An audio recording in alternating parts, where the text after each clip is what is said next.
I was having a conversation with my husband this morning, and we were talking about life being hard, right?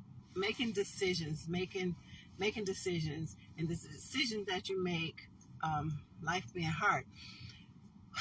Well, I thought about my life, and I thought about like knowing about the Lord, knowing that I am the things that I was supposed to do, knowing that I was living in disobedience to God.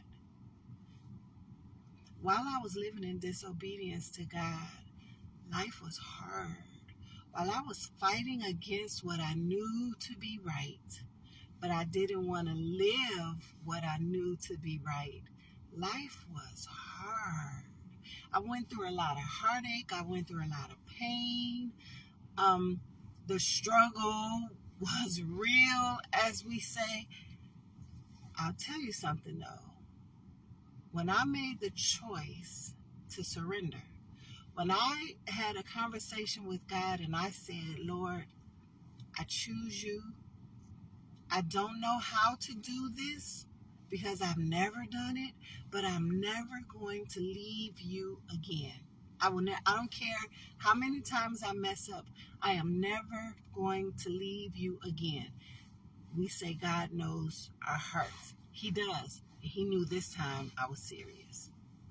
Since then, life ain't been perfect. Now, I'm not even trying to say that, but life is not hard.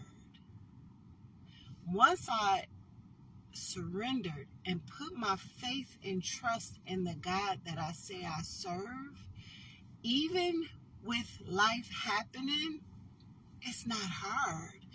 Now that I am no longer fighting against what I know He wants me to do, what He expects of me, life is not hard.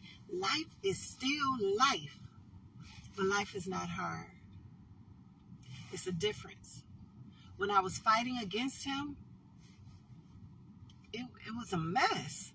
Now that I am following Him,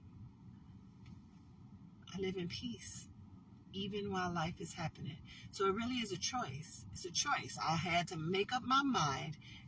I had to make up, not just say, but I had to make up my mind that I was going to follow Christ, that I am going to follow Christ, and I will never, ever, ever leave Him.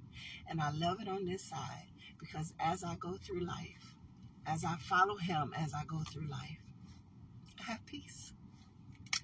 That's my 2 cents.